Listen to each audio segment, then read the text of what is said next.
folks, welcome back to the Picasso's Playoff Push Pregame Show. We are over halfway through the season, and it's time to strap in. We are going to give you the numbers every week on what the Bills need to do, what the Bills need to have happen, and everything in between as we make this playoff push down the stretch. But I need to bring in my co-man to get this done. My friend, your friend, our friend, Mr. Micah. Micah, are we ready for this playoff push? Born ready. I've lived my whole life in the hunt, so we're ready. We're right in. Time to get out of it, though. Time to get out of the hunt and get into the playoff position today. Big games today. Big day for the Bills, potentially. A ton of big games. Obviously, none bigger than Bills, Eagles, and Philadelphia in the 4 o'clock window there. But a number of other games along the slate as we go on that way. So with that said, let's get into our first segment here on the Picasso's Pizza Playoff Push Pregame Show. What are the odds? Right now, Mr. Mike, I am looking at what a lot of people consider the chief, operating odds machine, the New York Times playoff machine, playoff picture, etc. Right now, they have the Bills at 27% to make the playoffs. Looks like it's about a 25% difference based on the result of this game, though. Yes. Yeah. Huge swing again this week if they get a win and get some help. I think the best case scenario, they could be a 50-50 shot by the end of the day to make the playoffs, which would be huge. It still feels like kind of unreal that they're even this low of odds. And I think these predictors take into account the strength of schedule, which we know with these 3 games coming up, it's probably one of the toughest 3-game stretches in the NFL. But hey, you're telling me there's a chance, Maniac? Hey, you ain't lying, Micah, man. All right. I mean, I know right now we go into today, right? They have us at about 25, 24% to make the playoffs there. But with a win today, obviously that number can rise. It looks like that'll give it above 40%. But then, yeah, there's a handful of games, a couple in the early slate, and then another at the 4 o'clock window that also are going to play in these odds, right? Yeah, obviously Steelers at Bengals, those two teams right in the thick of this wild card race. Their Steelers are 6-4 at the Bengals, 5-5. The rooting interest is for the Bengals. We just want these teams to get down to our level. So even if the Bengals would be, they have that head-to-head win over them with Jake Browning at quarterback, they're probably not as much of a threat. So getting a win over the Steelers and knocking them down for a loss, because the Steelers team they're the zombie Steelers. They're going to stay alive. And then we want the Jags to beat the Texans. I think that's just another situation of getting a wild card contender down to our level, right? Because I was a little surprised by that. Everyone was looking at this all week, and they were saying Jags for the next month, because I think the Jags play an assortment of the AFC contenders. But yeah, it seems like for this first one out the gate, we want the Jags over the Texans. Bring everyone down to our level, like you said. Yeah, exactly. And then we got Browns at Broncos, which we're rooting for the Broncos. So again, like the Broncos have the head-to-head victory, obviously, but we want the Browns to get down there, and especially another backup quarterback situation. That's a team that their defense has been great all year, but I could see the Browns going on a slide and losing to teams that you wouldn't expect them to lose, because it's not like DTR was good last week in his start. Like didn't even have 200 yards passing. They didn't really ask much of him in that game. It's going to come back to bite them. And I feel like today, definitely like on the road, tough environment against that defense could be one of those situations. You're right. The Browns didn't win last night because last week because of DTR. They won it because of a guy that got fired, Matt Canada, of course. But yeah, so obviously Bills fans, we're rooting for the Bengals over the Steelers, the Jaguars over the Texans, and the Broncos over the Browns. Now all those games, they only accumulate, really chip in for about 2 to 3%. But hey, anything in the right direction. And like you said, Micah, that'll get us to right about a 50-50 shot if all those break our way by the end of the day, by sunset today. Yeah, 50-50. Like if everything breaks, and I think if the Bucs beat the Colts as well, we're at exactly 50% with a Bills win.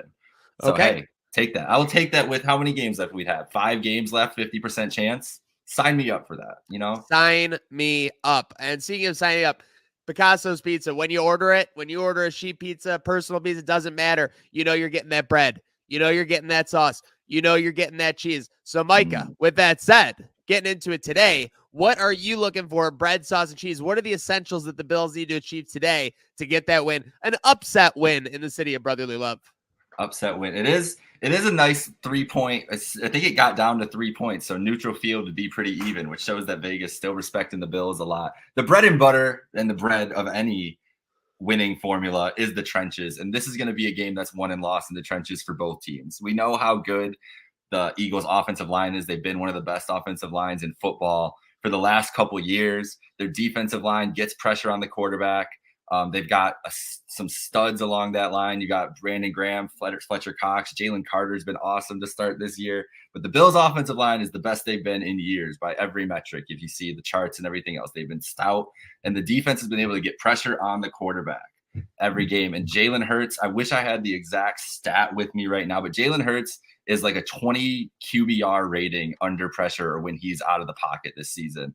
And he's almost a perfect passer rating when he's in the pocket. So if you get Hurts out of his first read and get pressure on him, it will be a way to affect this team and stopping the run in the trenches too. Because obviously we know this team's going to want to run the ball right up the gut. We saw what they did with Swift. So winning the trenches for the Bills, if they lose the battle in the trenches, they're pretty much done. So that's my bread and butter on this game. All right, so the sauce has to be the best uniform matchup of the season. We got the Kelly Greens today for the Eagles. I mean, I got it up here. Anybody watching on my phone, look at that. Look at how beautiful that looks. The all-white Stormtrooper Bills versus the Kelly Green Eagles. It's going to be a lovely looking football game. I don't know if it's snowing here in Chicago. I don't know what it's like on the East Coast. Maybe we get a little bit of weather action.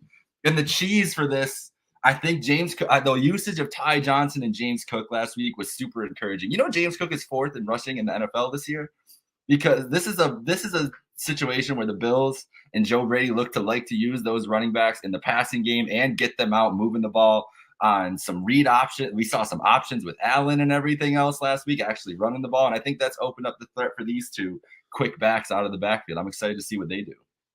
Yeah, and obviously they were key in last week's win. And like you said, James Cook quietly in that top 5 of yardage for rushing yards. So very surprising there. For my bread, sauce, and cheese, a lot of this is coach speak, so I'm not going to act like I'm reinventing the wheel here. But let's get a strong start. So many times under the Dorsey administration, we got to halftime, the Bills had 10 points or less. That can't happen. You have to start strong in Philly. You have to do your best to take the crowd out of it. You're not going to be able to take them out entirely, but you can take them out for moments. You can kind of get them out of that pregame, initial rowdiness that obviously, Philly is going to come into this game with. Be aggressive. This isn't a problem. I think that Sean McDermott won't have a problem staying aggressive. I think when you look at the analytical numbers, et cetera, that people put together on coaches and putting their team in position to win, 4th down, go for it, et cetera, et cetera. I think the Bills rank high in that category, but you need to be top 5 in it today. You need to absolutely find ways to dominate. You need to find ways to throw the ball downfield in the game plan. You have to find ways to be aggressive in the defensive game plan to take Hurts out of that rhythm. Outside the box, I'm just talking about, I think it's going to take a trick play or two. I think that, being an underdog, you have to go into the game with the mentality that you are the underdog. The Bills are not used to being an underdog. I think you look back in their last, 50 games, the Bills have probably been an underdog maybe 3 to 5 times total, I want to say, during that time. So with that said, all of that together, strong start, just like you saw last week, by the way, the Chiefs held the Eagles, I think, to 7 points in the first half. So they got a strong start there. Let's see if the Bills can do the same thing with that on film just a week ago. Be aggressive with the play calling and thinking outside the box with their approach, Micah.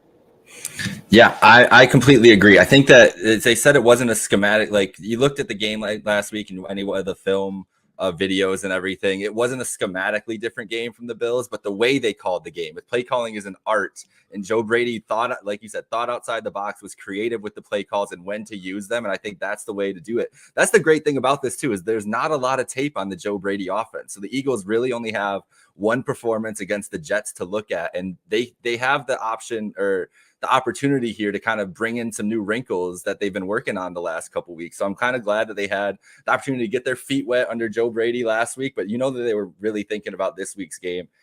So yeah, I think you got to catch this team by surprise, a team who is ripe for a letdown. If we're being honest, like they just had the biggest win. You saw how Nick Sirianni was cheering coming off the field. Seriously, like that meant something to them. Big time letdown spot here for the Eagles. But So, like you said, play calling is an art, and nobody to be better to be in charge of that art than Picasso at Picasso's Pizza. Now let's go to our guy in Orchard Park, Carve for Carvs Countdown. Folks, welcome to Carvs Countdown, part of Rick Sports pregame show, sponsored by Picasso's Pizza. I am here with Ben. Ben, how are we doing? Pretty good. How are you? Doing good, man. Absolutely huge game against Philly today. I mean, there's so many different outcomes that could possibly happen today. But Ben, if you were to take a guess on the trivia question for today, when was the last time the Bills won in Philly? Well, I know we lost here a few years ago, so I would say 2015. 1996 was the last time the Bills won a game in Philly. Long time coming. Gets to our second question here. Question of the day. How do the Bills stop just the high-powered physical football team on offense of the Philadelphia Eagles? I think it comes down to stopping those 3rd and 1 and 4th and 1s where they just, quarterback sneak it. It'll stall their offense out, I think. And offensively, the Bills, made a switch. They got Joe Brady calling the shots now on offense. Who do you expect to have a breakout game against Philly, and which will be much needed? Well, Joe Brady was talking about him, Gabe Davis. I think Joe Brady believes in him, and so does the Bills. Hey, they call him Big Game Gabe for a reason. So, and our last question, like always, what is your score prediction Sunday, 425? Thinking 21-13 the Bills. If that were to happen, the city of Buffalo would go absolutely crazy. Much needed win today. Back to you guys. All righty. Thanks for that, Carv. Always good to get in Orchard Park on game day, even when it's an away game. Micah, it's time for our new segment, Goldbelly Player to Deliver. As you know, Goldbelly makes Picasso's pizza available nationwide. Go to Goldbelly to get your Picasso's anywhere in the nation right now. But, Micah, we need a win in Philadelphia. So who's your player to deliver today to make sure that happens? Well, for the Goldbelly player of the game, I had to start with a player with a big belly. So I went with one of the big boys, Ed Oliver, who has been one of the best defensive tackles in all of football this year. Look at that belly. He's ripe and ready to go. He's been dominant, and needs to have a big game today, not only pressuring Jalen Hurts, like we said, pushing the pocket and getting him to scramble and make those throws, but stopping the run. The Eagles formula today to start this game is going to be run the ball up the middle and test that Bills run defense, which we've seen in the years past have issues in games like that. So I think Ed Oliver and the linebackers are going to be the biggest X factor, but give me Ed and his Goldbelly for today to deliver. Obviously, the Bills have lost a number of defenders. I think you can say that Ed Oliver is one of the most important remaining on that side of the ball after the loss of Daquan Jones, after the loss of Trey White, after the loss of Matt Milano. I am also sticking to the defensive side of the ball in this matchup. I am going to go with Taron Johnson. Obviously, I think, with what the Bills do and what they look to do with their scheme, I think having him in the game is crucial. Now, we do still have a little time for game time. If somehow he gets announced out here, all right, folks, do not hold this against me, but he cleared protocol. Obviously, a lot of people were nervous about that going today. And everyone that I read, everyone who the who's who says that Taron Johnson is crucial to what the Bills do in their defense. So I have faith in the front to take care of business. I'm looking for Taron Johnson and those DBs to make a play for sure and deliver in a big way for the Bills, just like Goldbelly delivers all over the nation with Picasso's. Well, let's get into it, Mike. It's time. We've been money all day on this show, but it's time to make the people some money. What are you looking for potentially? Why don't you go with your A1 same game parlay? I'll lay mine in, and then you could double dip. All right, the A1, it's under. So I went under plus 500 and then a bigger one there. So the first one is the Bills money line. Josh Allen rushing touchdown, which I think we're gonna rock with here. I think he's gonna have a scramble or at least a design run touchdown, and they have to win this. I have the total points in both my parlays because they have to score 24 points to win this game. I really think that if you score under 24 against this team, I know that they just won 21-17, but we need an offensive performance. I think over 23.5 is the number for a Bills win. So I think if any money line parlays should include over the 23.5. I love this one, honestly. Yeah, this is solid. I mean, if the Bills win, it's very probable, I think, that this would be the way they do it. So I like the way that you're getting that up to over 6-1 there. With mine, I'm going outrageous. As you can see here. Let's do it. Taking Bills money line. I'm taking a slow start to the game overall. So under 23.5 first half, which I could see. Taking Diggs to be a leader and score on the road hurts. I think the Eagles will get theirs with the tush push eventually. Yep. And then the Allen and Cook yardage, those are both teased down a little bit. So those are a little bit closer to minus 200, but I'm giving them a little slack with the other stuff happening. That gets you up to 33-1. Have some fun. Let's live a little bit here. Hurts 7 of his 9 rushing touchdowns this year are from 1 yard out. Yeah. So the guy scores. The guy scores for sure.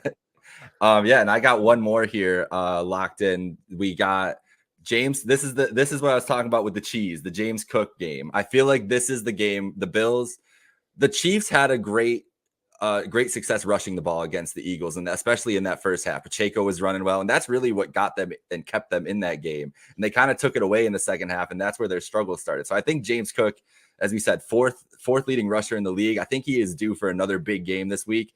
And Khalil Shakir, man, he's just going to keep growing in this offense. I think we saw the way that he's been growing chemistry with Josh, and Joe Brady being willing to use him and use the middle of the field more for Allen opens up a lot of opportunities for not only Dalton Kincaid, who I think you could throw in any of these parlays and be a good idea too, but I think Shakir is becoming that security blanket that we've been looking for from a wide receiver. So I'd like the 31.5 easy. I think he's at least 5 catches, 40 yards today. And then obviously that over 23.5, just keep that rolling.